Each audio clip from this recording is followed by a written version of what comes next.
Si ka mundësi që ti u apasionove drejt një dege ka shumë të vështirë.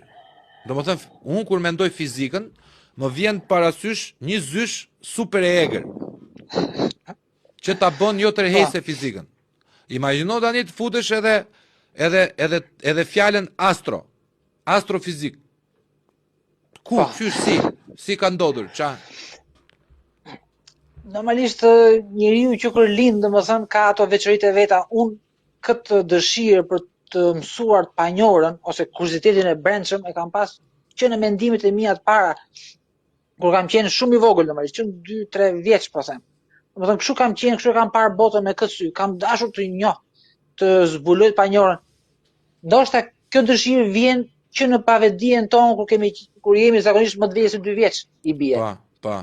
Mosh 1 vjeç, 2 vjeçar, në mënyrë të pakuptimshme, ndoshta prindit kanë çuar më shumë ngjyra, drita, zhurma, dhe nga këto më kanë zgjuar mendjen në këtë drejtim dhe më kanë shtuar kuriozitetin. Ndoshta unë kem një kuriozitet të smur dhe unë duaj që të shërohem me anën e informacion marrjes dijeve.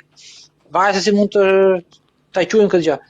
Dhe normalisht që atëherë, që në atë moshë, unë kam filluar me këtë drejtim dhe kam vazhduar duke kërkuar pavarësisht vështirësive, stresit të jep ndoshta kjo, megjithëse mua kjo më shkthyer në kënaqësi, tash në nevojë. Dhe ja ku jam sot, domethënë vazhdoj edhe do vazhdoj besoj prapë në këtë fushë. Unë du të di.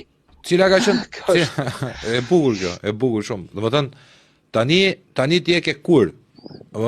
E kapa këtë tok fjalshin. E kam kur, tani më kuron.